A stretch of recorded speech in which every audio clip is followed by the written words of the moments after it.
नमस्कार मित्रों, डिजिटल हिंदी पाठशाला में आप सभी का स्वागत है। आज हम हिंदी साहित्य में आदिकाल पर बात करेंगे। आदिकाल से संबंधित कुछ प्रमुख तथ्यों को देखेंगे जो आपकी आगामी परीक्षा की दृष्टि से बहुत ही उपयोगी हैं। तो सबसे पहले बात हम आज नामकरण पर कर लेते हैं और प्रस्तोताओं पर बात कर लेते हैं कि किस प्रस्तोता ने आदिकाल का क्या नाम रखा है। चलिए बात करते हैं। सबसे पहले बात कर लेते हैं जॉर्ज ग्रियर्सन की कि जॉर्ज ग्रियर्सन ने आदिकाल को क्या नाम दिया। तो जॉर्ज ग्रियर्सन ने आदिकाल को चारण काल नाम दिया है। मिश्र बंधुओं ने आदिकाल को प्रारंभिक काल कहा है। महावीर प्रसाद द्विवेदी ने आदिकाल को बीजवपन काल कहा है और रामचंद्र शुक्ल ने आदिकाल का नामकरण वीरगाथा काल किया है। राहुल सांकृत्यायन ने आदिकाल को सिद्ध सामंत काल कहा है। विश्वनाथ प्रसाद मिश्र ने आदिकाल को वीर काल कहा है। संधि एवं चारण काल नाम ये डॉक्टर राम कुमार वर्मा द्वारा दिया गया है। आदिकाल नाम जो है ये हजारी प्रसाद द्विवेदी का दिया हुआ है। तो आपसे पूछा जा सकता है कि वीरगाथा काल नाम आदिकाल को किसने दिया था, तो ये रामचंद्र शुक्ल ने दिया था। बीजवपन काल आदिकाल को किसने कहा, तो आप बता सकते हैं महावीर प्रसाद द्विवेदी ने कहा। रमाशंकर शुक्ल रसाल ने आदिकाल को जयकाल कहा है।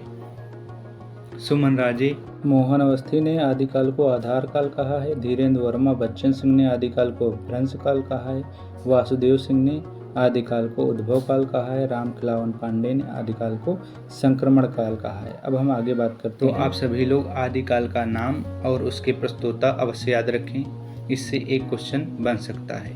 अब हम बात कर लेते हैं हिंदी का प्रथम कवि और उसका प्रस्तोता कौन कौन है। चलो देखते हैं। पुष्पदंत को हिंदी का प्रथम कवि किसने माना है, तो पुष्पदंत को हिंदी का प्रथम कवि शिव सिंह सेंगर ने माना है। शालिभद्र सूरी को हिंदी का प्रथम कवि किसने माना है, तो गणपति चंद्र गुप्त ने शालिभद्र सूरी को हिंदी का प्रथम कवि माना है। स्वयंभू को हिंदी का प्रथम कवि किसने माना है, तो राम कुमार वर्मा ने।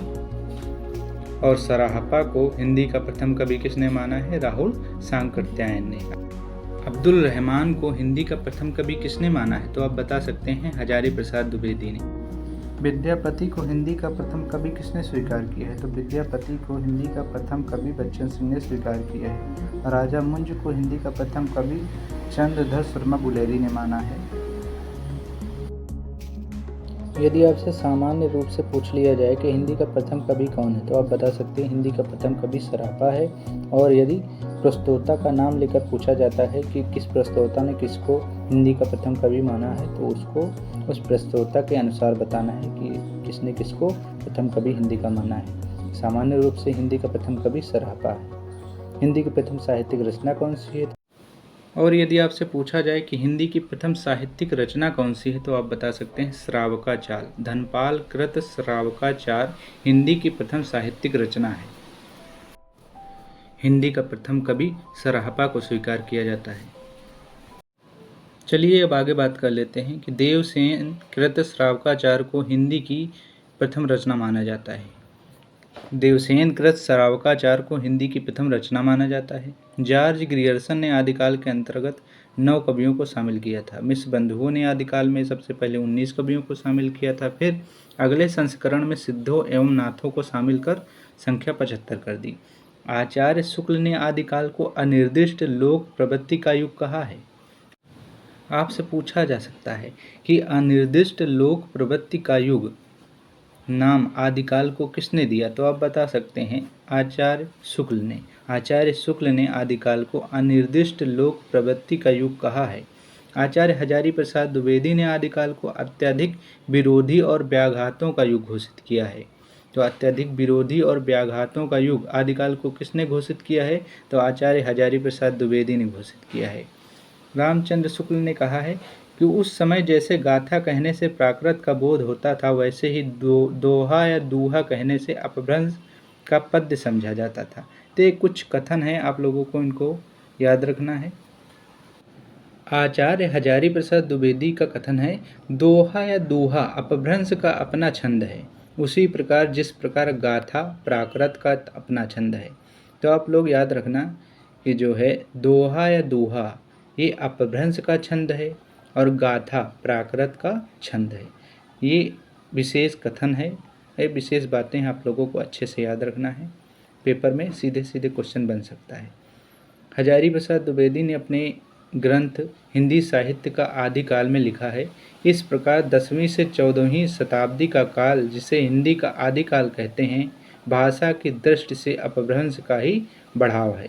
ये भी कथन किसका है? हजारी प्रसाद द्विवेदी का कथन है। शुक्ल जी ने आदिकाल को 4 प्रकरणों या अध्यायों के अंतर्गत विवेचित किया है।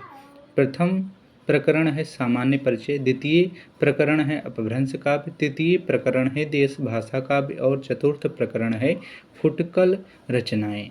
आप लोग इतना याद रखना कि शुक्ल जी ने आदिकाल को 4 अध्यायों के अंतर्गत विवेचित किया है। सामान्य परिचय, अपभ्रंश काव्य, देश भाषा काव्य, फुटकल रचनाएं। चलिए कुछ प्रश्नों पर बात कर लेते हैं। आचार्य शुक्ल के अनुसार हिंदी साहित्य का आविर्भाव कब से माना जाता है?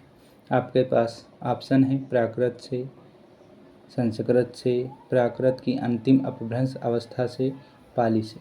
तो यहाँ पर आपका सही विकल्प है प्राकृत की अंतिम अपभ्रंश अवस्था से। अगला प्रश्न है दोहा या दूहा किस भाषा का लोकप्रिय छंद रहा है? आपके पास ऑप्शन है पाली, प्राकृत, अपभ्रंश, अवधी। तो हम लोगों ने अभी पढ़ा था कि दोहा या दूहा अपभ्रंश का अपना छंद है। ये कथन किसका था? ये कथन था हजारी प्रसाद द्विवेदी का। दोहा या दूहा अपभ्रंश का अपना छंद है। तो इस प्रकार यहाँ पर आपका विकल्प सी सही है। दोहा या दूहा अपभ्रंश का लोकप्रिय छंद रहा है। चलिए आगे बात कर लेते हैं। अगला क्वेश्चन है हिंदी साहित्य का इतिहास के आदि काल के प्रारंभिक 4 प्रकरणों का सही अनुक्रम है। ए अपभ्रंश काव्य, बी सामान्य परिचय, सी फुटकल रचनाएं, डी देश भाषा काव्य। तो हमने अभी कुछ देर पहले पढ़ा था कि शुक्ल जी ने आदिकाल को 4 अध्यायों के अंतर्गत विवेचित किया है। सामान्य परिचय, अपभ्रंश काव्य, देश भाषा काव्य, फुटकल रचनाएं। तो इस प्रकार यहाँ आपका विकल्प बी सही है, बी, ए, डी, सी।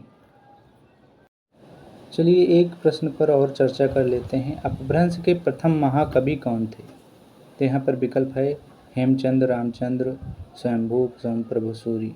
तो यहाँ पर आपका विकल्प बी सही है, स्वयंभू। स्वयंभू अपभ्रंश के प्रथम महाकवि थे। आगामी परीक्षा में अपनी सफलता सुनिश्चित करने के लिए हमारे चैनल पर इसी प्रकार बने रहें। हमारे चैनल को लाइक, शेयर और सब्सक्राइब अवश्य करें। अंत तक वीडियो देखने के लिए धन्यवाद। नमस्कार।